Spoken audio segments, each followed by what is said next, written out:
They're a generation of angry young Muslim men. You can go to any youth on the street and say, do you believe in jihad? They say, yeah. Do you believe that Al-Qaeda are a terrorist movement? They say, no. We're living at a time of war because the Western world's not letting anyone live in peace. And on Christmas Day, one young extremist tried to turn his radical anger into terrifying violence. Umar Abdul Muttalib from Nigeria boarded a plane to Detroit with high explosives concealed in his underwear. Just 23 years old, Abdul Muttalib is the latest young Muslim to have attempted mass murder. He spent 3 years at London University. For this series, I've worked for a year investigating who these young people are and how they come to be radicalized. Generation Jihad is smart, well-educated, living in places like Bradford, West Yorkshire, Glasgow. I've tracked their networks around the world. It's a world where teenagers are being recruited via the internet and groomed for violent jihad. In Britain, the government has developed a controversial multi-million-pound strategy to prevent the spread of violent Islamist extremism. That's because, although they're a tiny minority, a small group of radicalized young men now constitute the single biggest threat to our national security.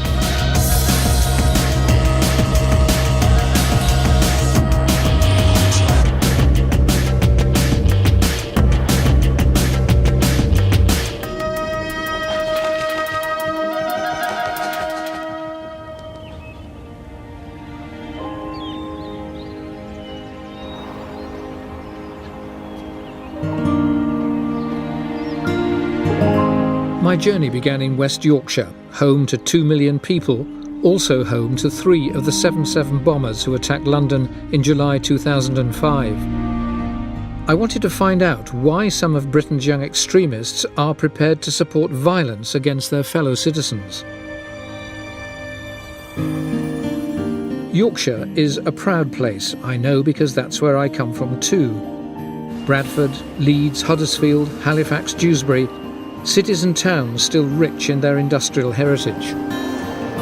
Over the years, thousands of Pakistani families have also been proud to put down their roots here and make parts of these old mill towns their own. But recently, this area has come under intense scrutiny from police forces and intelligence services, not just from the UK, but from around the world. That's because West Yorkshire has become home to a generation of young jihadis and to Britain's youngest convicted terrorist.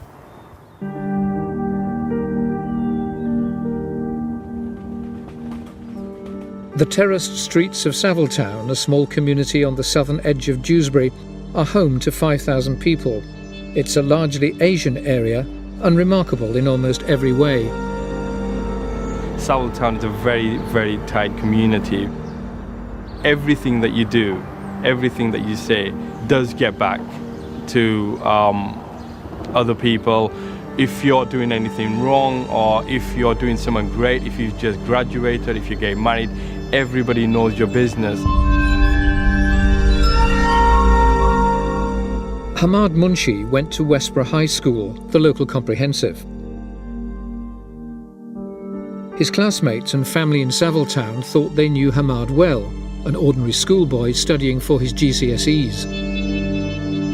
Well, Hamad was a normal boy, and the reason why I say this is because you'd never hear anything about him. The fact that nobody ever talked about Hamad, it's proof in itself that the lad himself was a good little boy who did listen to his parents and generally stayed out of trouble. But from the age of 15, Hamad had been living a secret life. While his parents thought he was studying in his bedroom, he was logging on to extremist websites and chat rooms. He soon became radicalized and vulnerable to grooming by hardened jihadis. His private writings show how far he had gone. The reason I have gone so early into this house of war is because of the beautiful act of fighting in putting Allah's word high above all. I do not want to stay in this country of disbelief. Please pray for me that I get martyred in a state of true faith.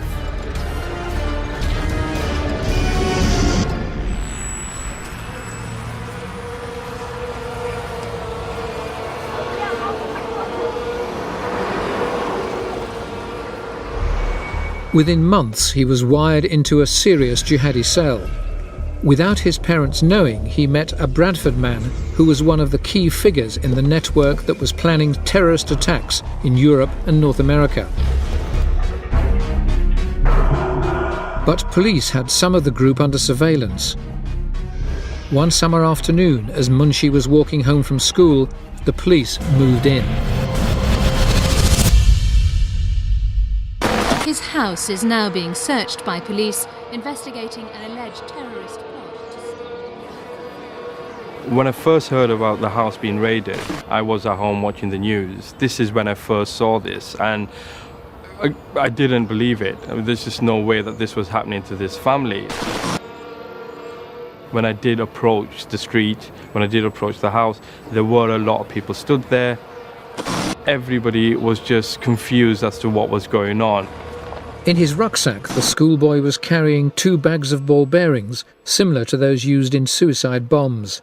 Police then searched his room. What was the evidence against Hamad Munshi? What did you find? We found obviously the document on how to make napalm, which he'd created and shared. There was a number of pieces of information. One of them was how to make your own firearm, how to make your own submachine gun. The teenager's arrest sent Savile Town into a state of shock. The Munshi family are well regarded here. Hamad's father and grandfather are both moderate imams who command great respect and authority in the community. Maulana Yaqub, the grandfather, was very much, in a sense, liberal. I mean, you used to get a lot of people saying, oh, well, you have to do this, you have to do that. With Maulana Yaqub, it was a case of, well, why are you doing it? Understanding behind it, so when you did do it, you knew why you were doing what you were doing. Where the TV is. Community policeman Mohammed Aziz never saw Munshi as a potential terrorist, far from it. Whenever they wanted to do work. I've known the family for a very long time whilst working in Dewsbury. I've known the grandfather, the uncles of Munshi. A very educated family and a very understanding family as well. From my information, this young lad's been radicalised by a group. Hamad was definitely radicalised. I mean, look at him, he's 15 years old, he's a young kid. Hamad was groomed and it was done intentionally. They knew exactly what they were doing with Hamad.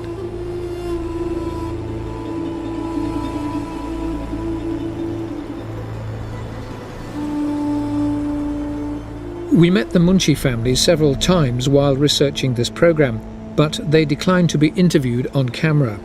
They said they and Hamad had suffered enough. The shock was still raw. Did Hamad Munshi's family have any idea what he was doing on the internet? From what we spoke to them, no, they had no idea at all. Again, it's that warning, isn't it, about the internet and parents. Teenagers isolate themselves, they go lock themselves in their rooms and they're on their little phone gadgets or they're on their internet. They're doing their own thing.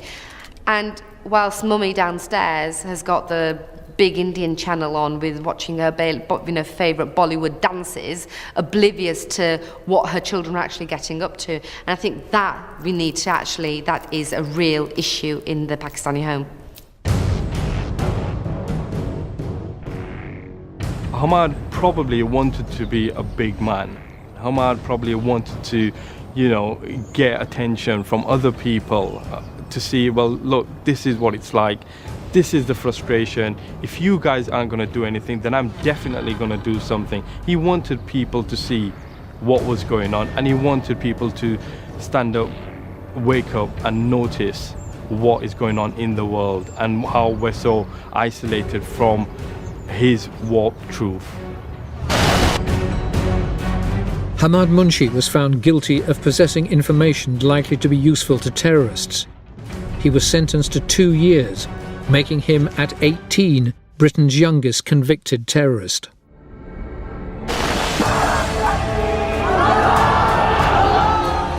And Munshi wasn't the only young jihadi who was stopped before an attack. MI5 reckons there are around 2,000 extremists in the UK who pose a potential threat, plus an unknown number of sympathisers. One of those sympathisers was Umar Abdul Muttalib, who tried to blow up a plane over Detroit.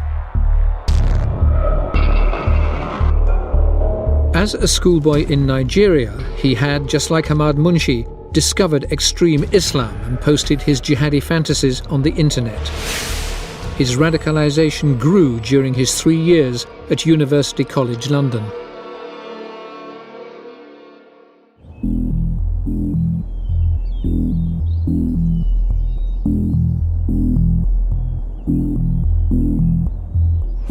But just what drives these young men to extremism?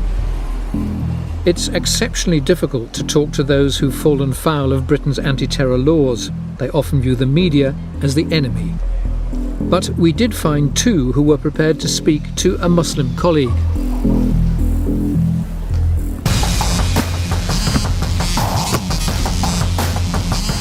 Rizwan Ditta was born and bred in Halifax. Like Ahmad Munshi, he discovered radical Islam in his teens. He's one of the angry voices of Generation Jihad. You can go to any youth on the street and say, do you believe in jihad? They say, yes. Do you believe that Al-Qaeda are a terrorist movement? They say, no. Last year, Ditta was released from prison after being sentenced to 4 years for terrorism offences similar to Munshi's. He's now out on licence with strict conditions. I can't leave the address that I'm registered to be at between the hours of 10 p.m. and 6 a.m. I had to dedicate a mosque that I'll be going to regularly on Fridays just so they know where I am. And then at the same time, that mosque that I attend, they put cameras in there. And the Imam was approached and he was spoken to, and my case was shown to the Imam, and they go, this is the guy and he's going to attend your mosque, and that kind of thing.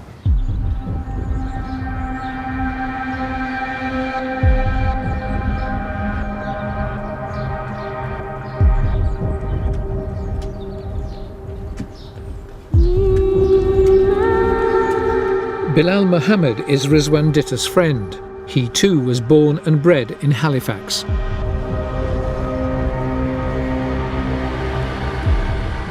We come from a small town, from a small neighbourhood, so to be honest, everyone knows everyone. We go to the same mosque and that kind of thing, and I knew when he started practicing and all that, so I got to know him really well, and he was a very close friend, and I was a very close friend of the families. Muhammad had a market stall selling DVDs and videos about Islam. Some of them extended into the more extreme political aspects of his faith. The political section I had on my stall was the truth, and I wanted to promote that, to let the wider audience know, because I do believe the general person living in the West is brainwashed by the media. Muhammad's politics would probably be unpalatable to many of us. We're living at a time of war because the Western world's not letting anyone live in peace. It's the West who are at war with everyone. It's the West who started this war. If this country had to be attacked tomorrow by your neighbours or anyone else, it'd only be natural for you to defend this country. So why is it always different when Muslims get attacked? It seemed as terrorism. Like his friend Rizwan Ditta, Bilal Muhammad has also been charged under Britain's anti-terror laws. He has the dubious distinction of being the first person to be sentenced under the new and contentious offence of glorifying terrorism. He served 2 years in prison. I was the first, I don't think I'm going to be the last. I mean, I think this law just quietens every single Muslim up, where they can't express or feel their views. That's the thing that they want to remove from the people's hearts and minds, and that's the thing that want to stop people knowing from it. I see it as a generation that have grown up, that are now conscious of who they are, they've learned their identity, and basically they've recognised the state of the Muslims globally, and they want to do something about it. So it's not a case of Generation Jihad, it's a generation of Muslims who are woken up.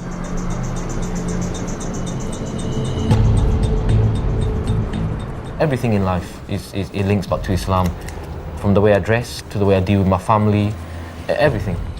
Assalamu alaikum. Wa alaikum assalam wa rahmatullahi wa barakatuh.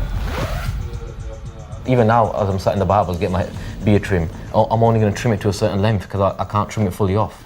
It's a practice of our blessed Prophet Muhammad sallallahu alaihi wasallam, peace and blessings of Allah be upon him, to keep the beard as a Muslim. It's part of our identity, and that's what we do. Islam has its own Sharia, it has its own rules and laws, and it has its own way of how we conduct ourselves, whether it's in marriage, whether it's in business, economics, social, judicial, everything. Islam has answer and solution for everything. But most British Muslims have a far less literal interpretation of Islam.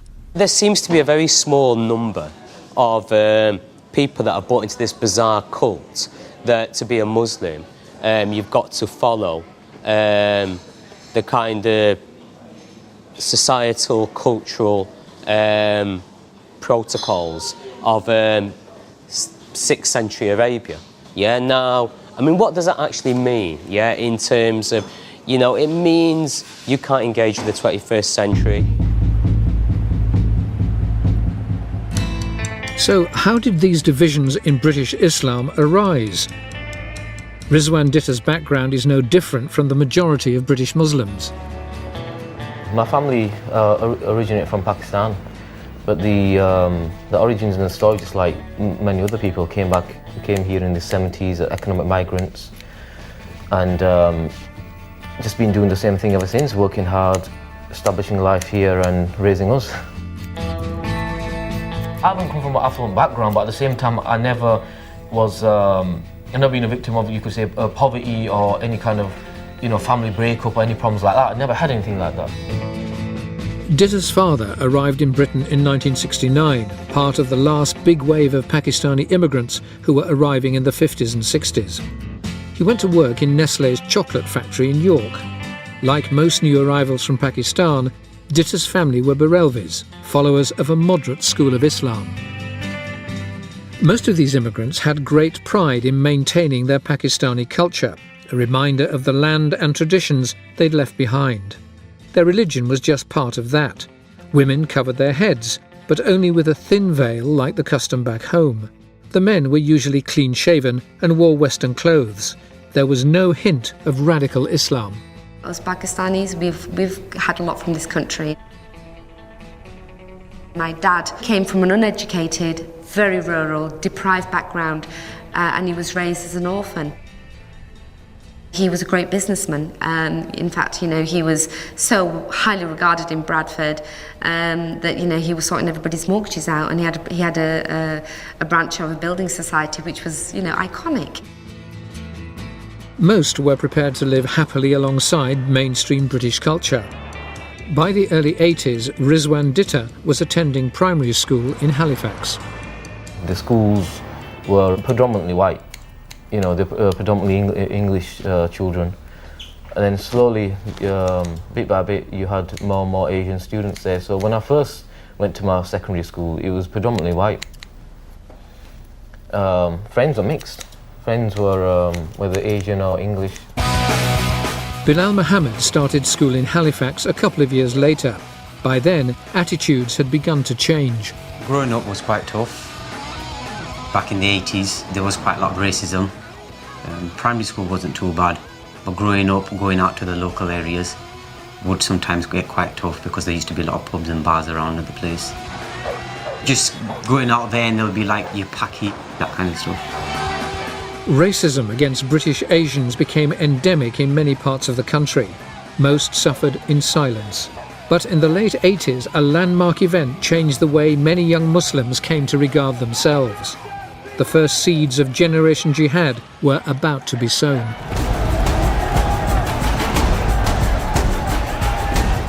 In 1988, the novelist Salman Rushdie published The Satanic Verses. He's a devil, the true devil himself come to life. The one thing that gave our parents comfort in the face of all the hostility of the NF and, the rest of it, the Quran, the scriptures, the holy book, their faith, which they practiced very privately, was suddenly seen as being under attack. And many people thought, right, enough, we're not having this anymore. To Muslims, the book was blasphemous and insulted the Prophet Muhammad. Years of frustration exploded. At the time, I reported on the aftermath of the protests, and I remember being struck by its potential long-term consequences. To most Muslims, the Rushdie affair is more than just a storm in a bookshop. They feel slighted by the government's inaction and see their community drawing even more tightly into itself. Previously moderate Muslims cheered as Iran's Ayatollah Khomeini, who epitomized a different and more hardline school of Islam, issued a death sentence, a fatwa. Rushdie had to be killed. We think that until he is dead, we won't leave him.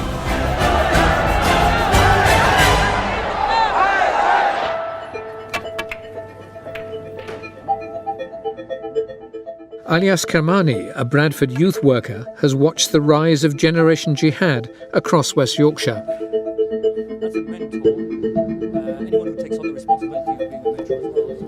Was the Rushdie affair a turning point for many Muslims besides yourself, do you think? It was a significant milestone, I think, in the history of Muslims in Britain, definitely. And from that, you had a lot of activism. Obviously, some of that activism was channeled into jihadist groups. From that, you had a whole raft of individuals who, through the whole Rushdie incident, actually re-examined their faith. And through re-examining their faith, they actually became much more observant. You could almost see it as an event which pushed people towards asserting that actually my Islamic identity is much more important than other parts of my identity. The anti-racist movement, the anti-Nazi League, Rock Against Racism, they didn't enter the space of satanic verses, but a religious leadership clearly did. And maybe if we had had people of the calibre of leaders that are now coming through now, things would have been handled slightly differently, voices would have been moderated.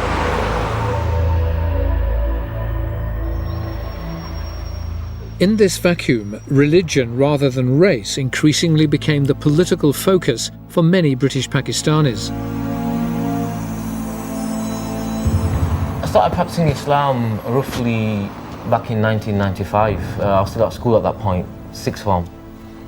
And it wasn't anything major or anything drastic. It was just a realization of being a Muslim and what Islam requires me to do as a Muslim. So I was always somebody who used to think a lot, and I was someone who used to contemplate. And Islam for me was just a natural step to start learning about my religion. In the early 90s, events abroad began to make the younger generation increasingly aware of their Muslim identity. Investigators have discovered the remains of half a dozen people. They're thought to be some of the 5,000 Muslims missing and presumed dead. I used to hear about Bosnia. I didn't know anything about it, wasn't too consciously aware of it, but I knew it was bad. There's massacres taking place and all that kind of thing. And when I started practicing in 95, I was in Srebrenica. The infamous event happened there. So slowly through that, you start becoming more politically aware, you start finding out what's going on. Around the same time, Bilal Muhammad was living the life of most British teenagers. Yeah, I used to enjoy listening to hip-hop, going out shopping, clubbing. I went off the rails in the sense I was not practicing my faith. I wasn't praying, I wasn't doing the obligations that I'm recommended to do. I was like the average teenager out there.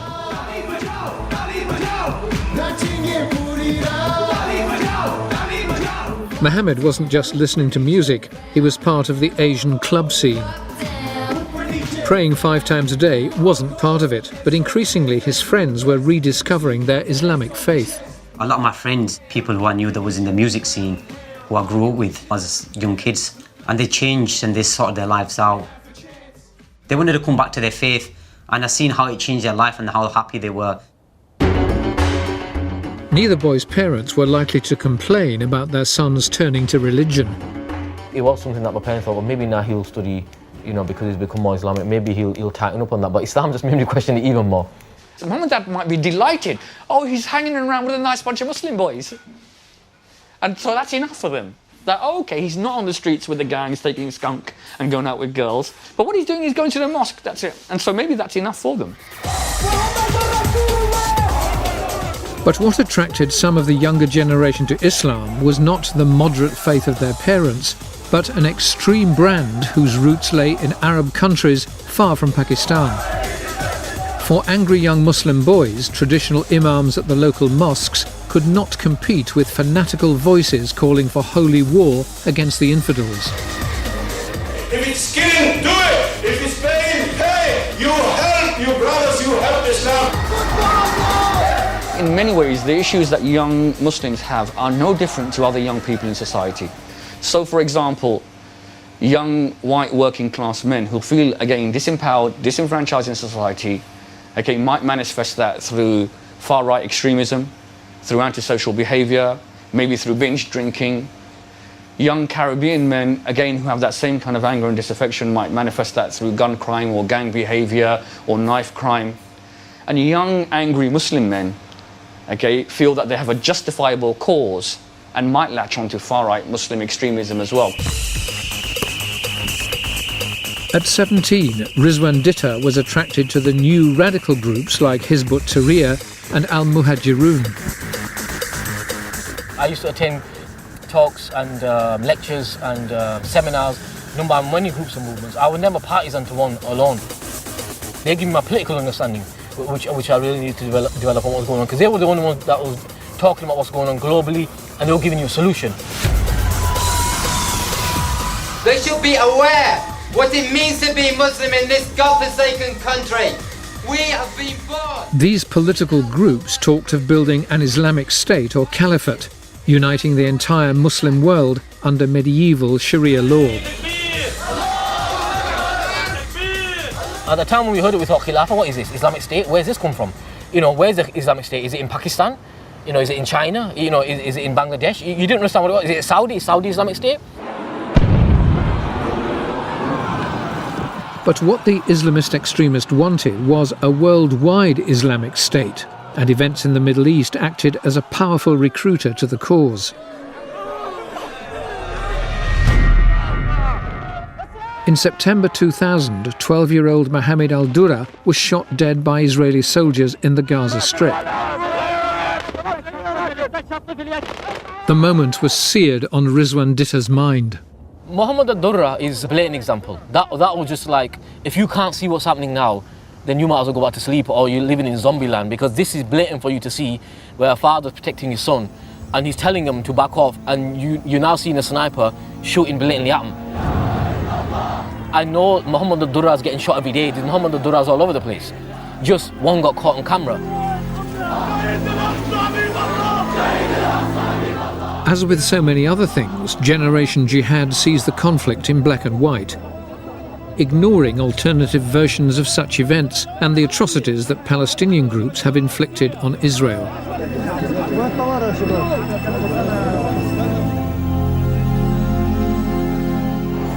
By 2001, Rizwan Ditta was employed at the headquarters of the Halifax Building Society.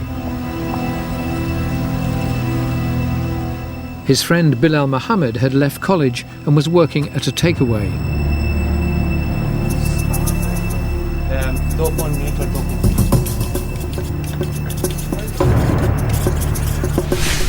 For both of them, like for many British Muslims, Al-Qaeda's attacks on New York and Washington on 9/11 marked a critical turning point. Obviously 2001 I think changed things for a lot of people, and it changed things for myself as well, because when you watched it on TV that day, I think everybody can remember the planes going into the building. You wanted to know, what is all this about? Why has this happened? There's a lot of questions that you had that you wanted to be answered. And obviously, because it was all directed to Muslims and Islam, that was a big change in my life. After 2001 came the invasions of Afghanistan and then Iraq. In the UK, young men steeped in radical Islam simply saw fellow Muslims being killed by British and American soldiers, fueling their anger still more.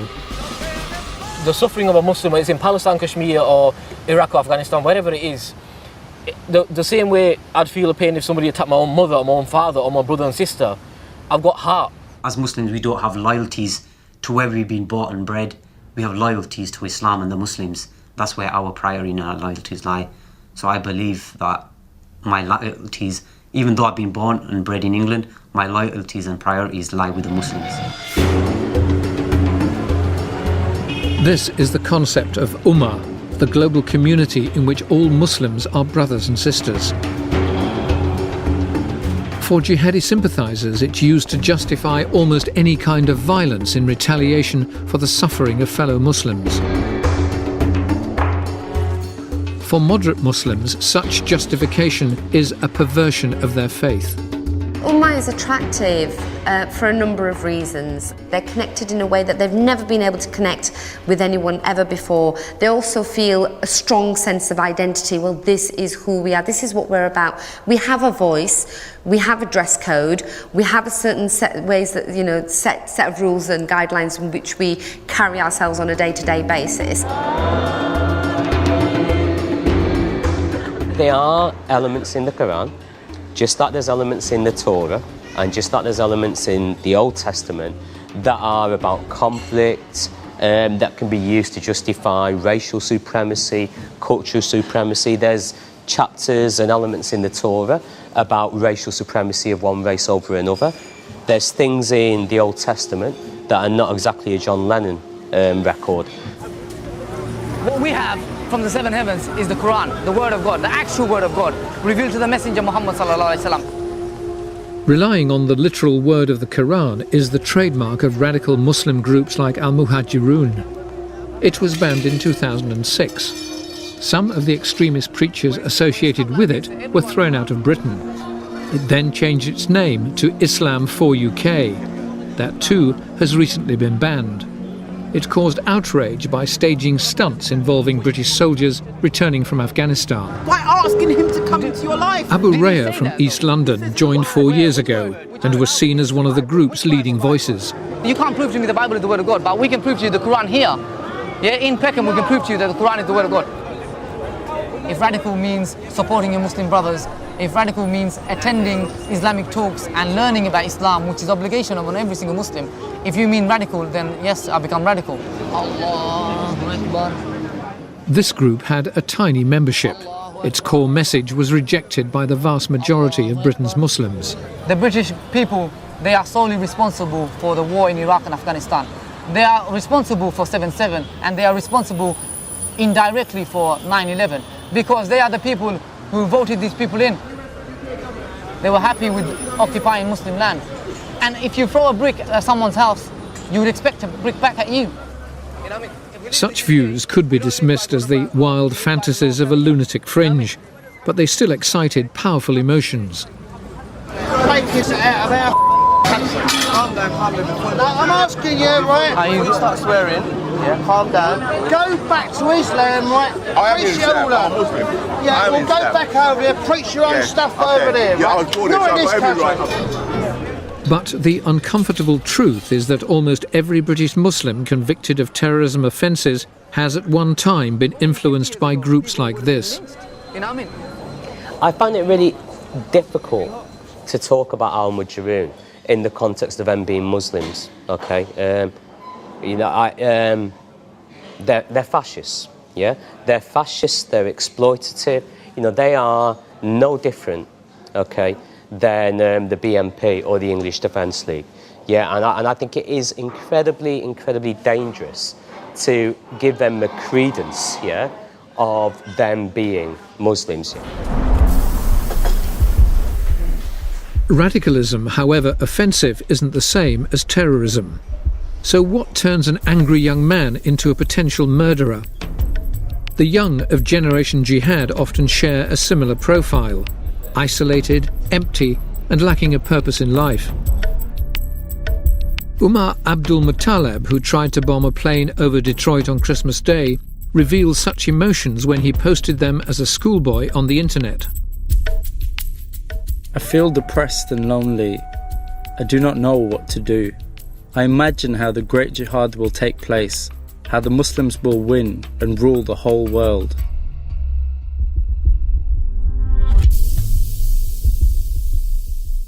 Where Abdul Muttalib failed, Jamal Lindsay succeeded. Lindsay was one of the 4 young Muslims who bombed London on 7/7. In the years before the attacks, he displayed many of the weaknesses and family problems on which radicalisers and recruiters prey. Lindsay was born in Jamaica and never knew his father. His mother, Mariam, brought him to live in Huddersfield, where she converted to Islam. At the age of 15, Lindsay converted too. When I met him at the age of 16, he was alone, and really the Muslim community was his family. And we were a family, I think, who were very supportive, and I think whilst he was with us for, the time that he was in our community, felt that his needs were being met, felt that he had the emotional support, the physical support, the practical support, was being instructed correctly in terms of his understanding of Islam. Converts tend to sort of gravitate towards each other, and so we tend to sort of say, oh, hi, kind of thing. Will Valor, another convert to Islam, got to know Lindsay through a mosque in Leeds. What was he like? How did Jamal Lindsay strike you at that time? Seemed very friendly, pleasant, asking how people were, smiling, seemed quite a calm person, to be honest.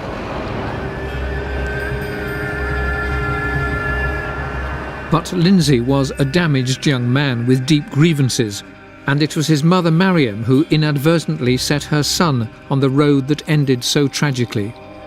2 weeks after their conversion, Mariam took Jamal to a mosque to hear a lecture by Sheikh Abdullah Al-Faisal.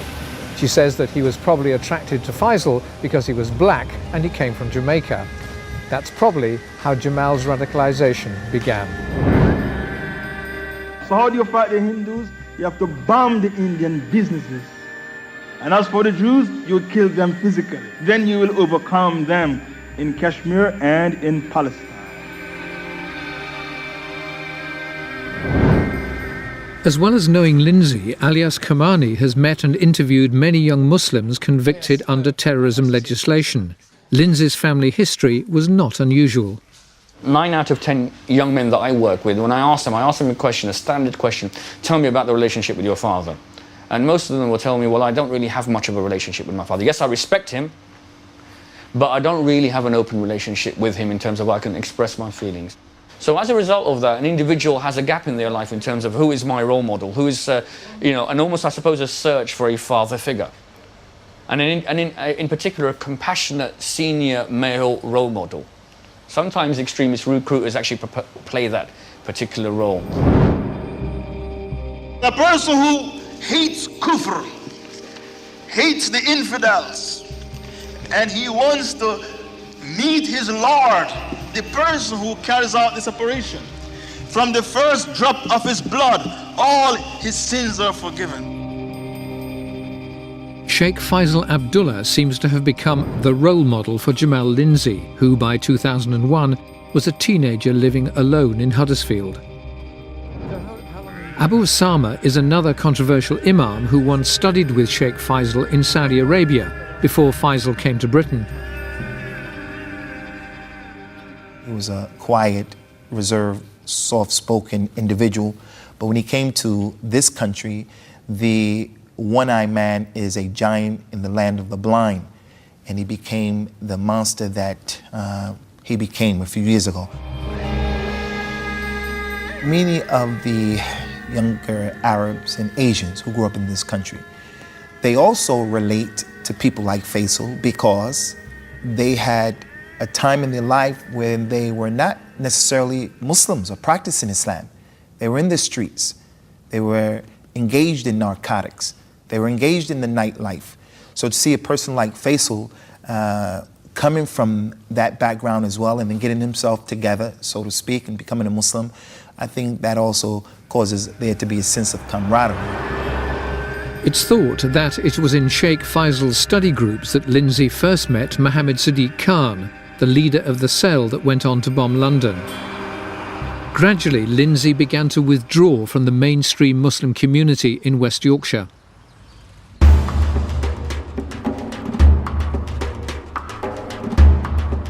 He goes off the radar. He disappears for a period of time. We have a whole range of vulnerabilities and insecurities. We've got people who, can, unless they find someone who can channel them down a very positive way, who can intervene in their life and give them a sense of purpose and guidance and can show them the right way, are really prone to a whole range of are prone to that kind of extremism, radicalisation that we're talking about. In 2005, Lindsay reappeared, but his old friends barely recognised him. But I didn't know who the hell this guy was. Almost, who are you? And then when I sort of peered a bit closer, I was kind of glad there was this gate here. You know, I realised it was Jamal. But he looked very different from the way he looked when you first met him. Yeah, he had a hoodie, sort of shaven eyebrows. You know, like I say, the best way to describe him when he was sort of gangster rapper. Lindsay had shaved off the beard he'd grown and never trimmed since he was 15. He'd completely changed his appearance.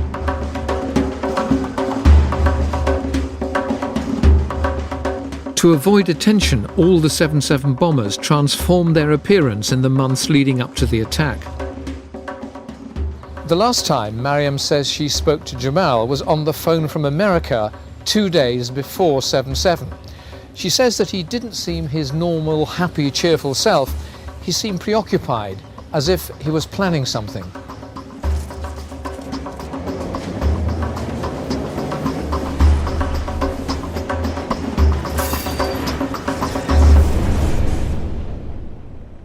I'd got the paper and it said the fourth bomber had been identified, and opened the paper and great big sort of 2-page spread photograph of Jamal's face, and at first I just couldn't believe it. I was so shocked. Why do you think Jamal Lindsay, whom you knew well and were close to, why do you think he did what he did?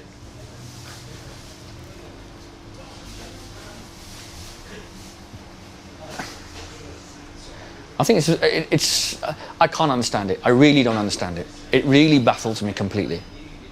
And when I saw his picture flash up on the news, I just couldn't understand it. And there was an aspect of, how did I let this happen? There was an aspect of, you know, how did this happen? And what did I do? Did I make a mistake in terms of maybe I didn't support this individual well enough that he slipped through the net? Did you feel guilty? I did. I can really say that I did all that I could to support that individual whilst the 2 years that I knew him. And, you know, outside of that, it wasn't really in my control. And there's lots of factors which we're all responsible for.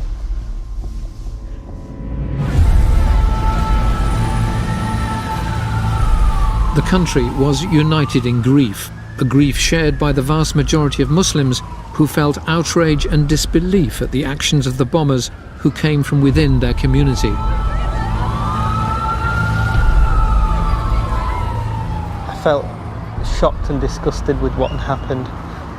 And to this day, my sympathies lie with the families of, you know, of those people who've lost their loved ones, because Islam doesn't,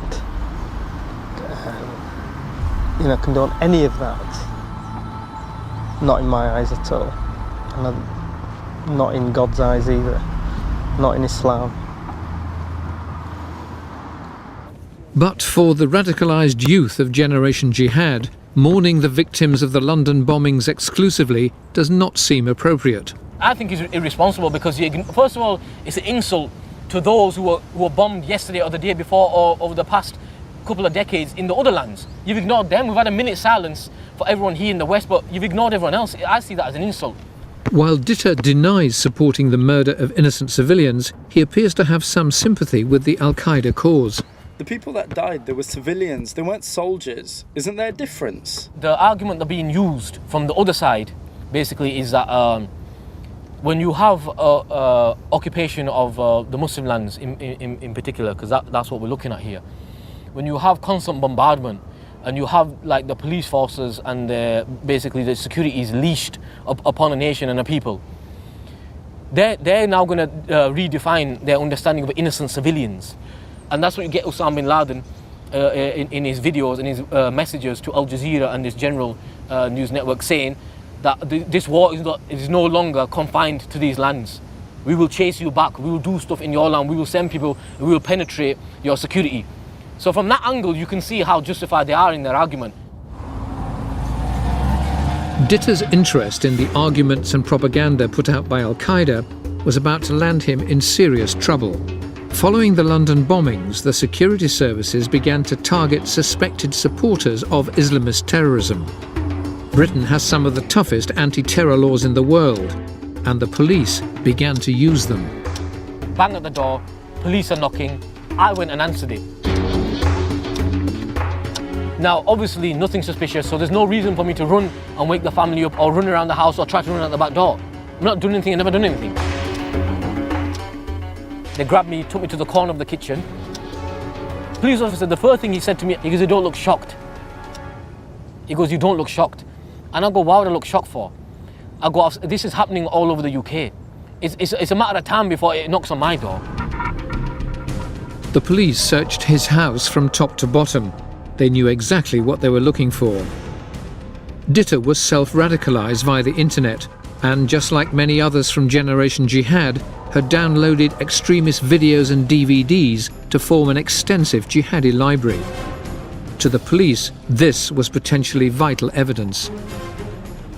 They took obviously more CDs, computers, videotapes, family videotapes, documentaries, anything you can think of they took. At the same time, police raided the home of Ditta's friend Bilal Muhammad. His brother and family were deeply shocked.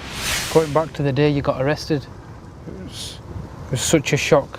Yeah. Scotland Yard police, I can remember when I was in bed, all I heard is some bloke shouting, "Stop, don't move, Scotland Yard." I thought I was dreaming. Yeah. It was more of a nightmare, to be honest. Yeah. Woke up and we got told, all of us, remember we all went into that room, yeah. Didn't know what was going on. Yeah. Mum, Dad were crying. Another series of raids, another community in shock. Anti-terror police today returned to West Yorkshire. Probably the hardest thing was when we put the news on. 9 o'clock and you're there on the news.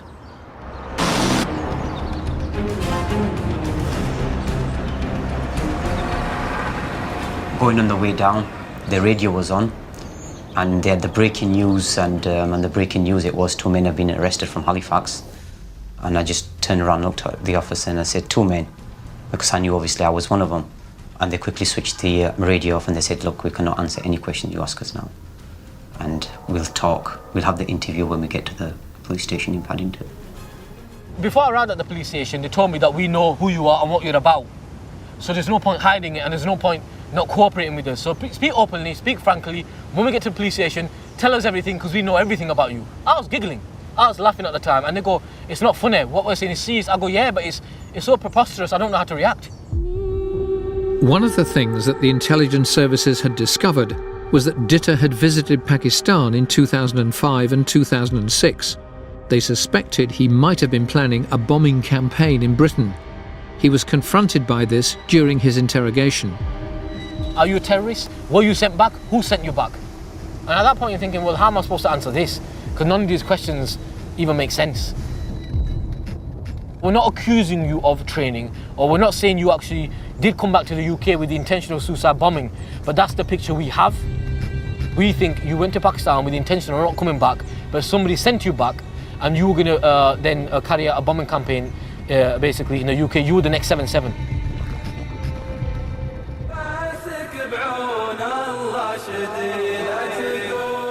This is some of the footage that was found on Ditta's hard drive.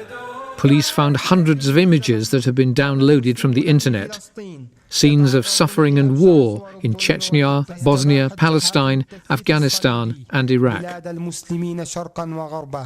The content I'm talking about here, not to shock anyone, is stuff that you can view on YouTube. It is stuff that is widely available on the internet. It's nothing shocking. It's stuff like you saw IEDs exploding. You saw stuff of American soldiers being blown up in Iraq.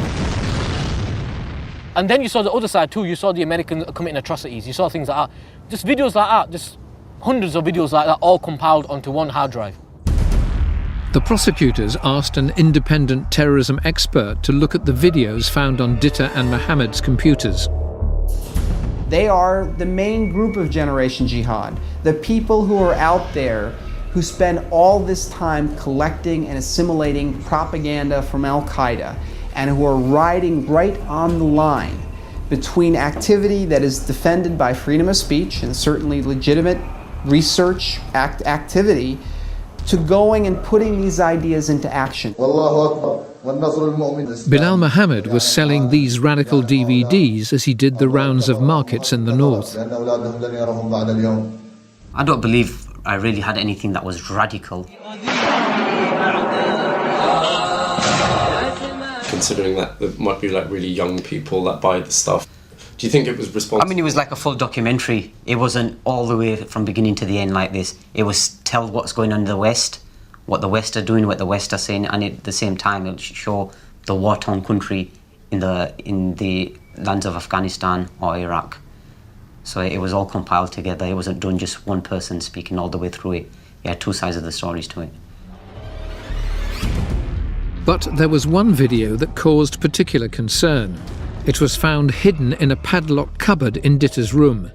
It features an American jihadi, 31-year-old Adam Gadan, a member of Al-Qaeda. It's a defensive war by brave, defiant Muslims of all races and nationalities against a murderous infidel aggressor. Although Ditter denies it, according to Evan Coleman, this video is only available directly from Al-Qaeda and is not available on the internet. They marched right up to the line where you could say they engaged in behavior that was no longer searching for information and really going into the level of a criminal conspiracy, and they danced all over that line. They engaged in behavior which in every other case comes just short of where you have an imminent threat. I believe I may be naive, and maybe I was, somebody who, like they're saying it, curiosity, and we know what that did to the cat. You know, but in my case, didn't kill it, but they ended up in prison.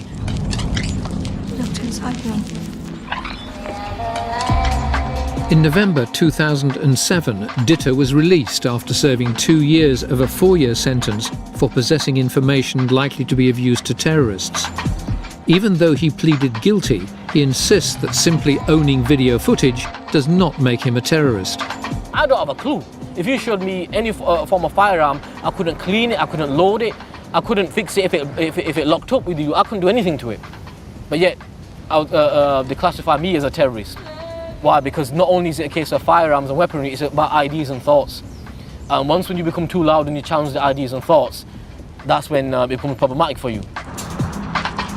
Ditter received his 4-year sentence not for what he thought, but for what he possessed. Is there a danger that these new anti-terror laws give impetus to radicalisation? Certainly the anti-terror laws have kind of reinforced that idea of a siege mentality, that we are being really picked on as a community, that this set of laws disproportionately targets our community, i.e. the Muslim community. And then it reinforces that part of your identity. And you become more insular as a community as well, because you recognise there isn't any space in the mainstream for you.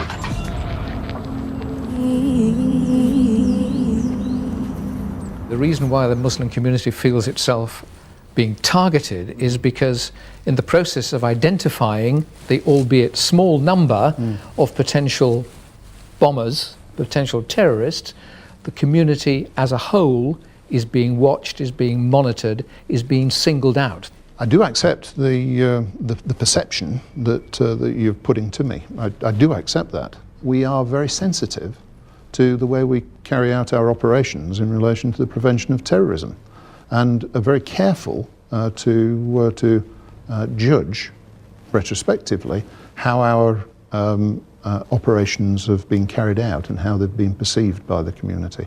I'd like to say in West Yorkshire that for the most part the communities have viewed very positively the way that we've gone about our operations.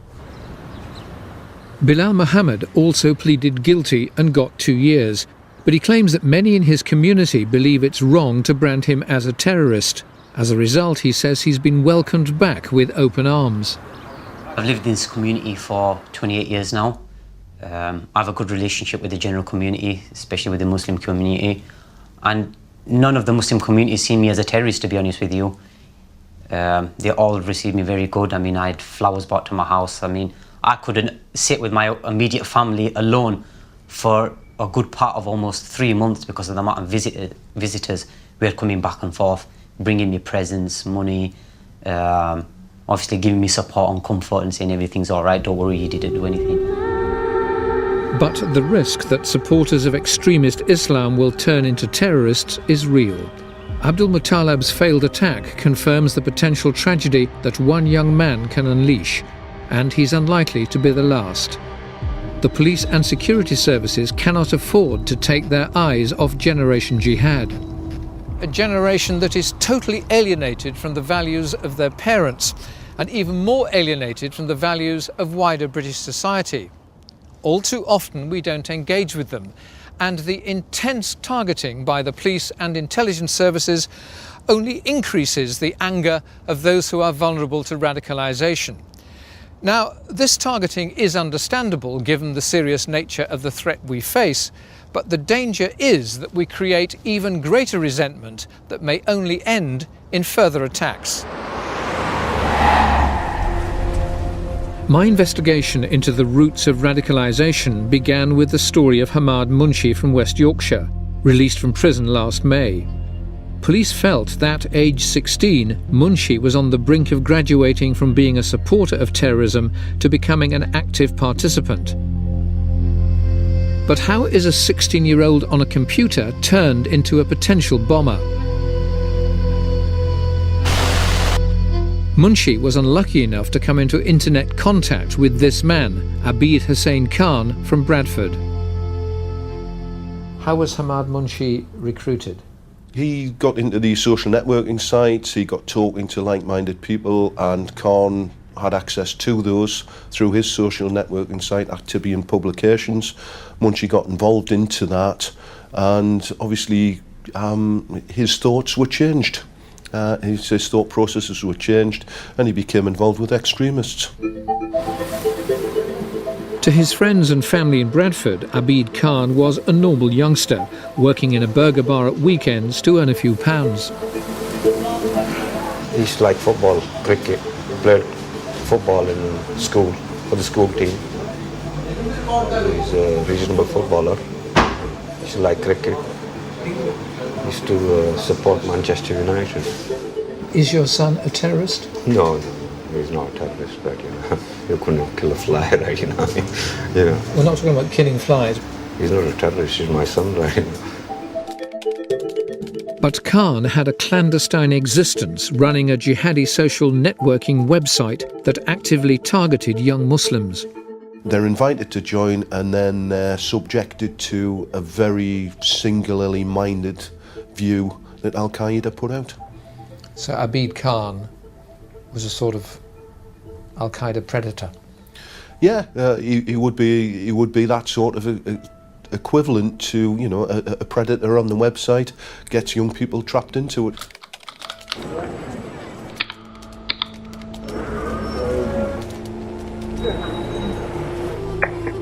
Hamad Munshi wasn't the only young Muslim being drawn into Abid Khan's web. Khan was a key figure in a network that went way beyond West Yorkshire and even beyond Europe. Next week I investigate how Generation Jihad has spread via the internet across the world, and how Khan and his associates plan to carry out devastating terrorist attacks across North America.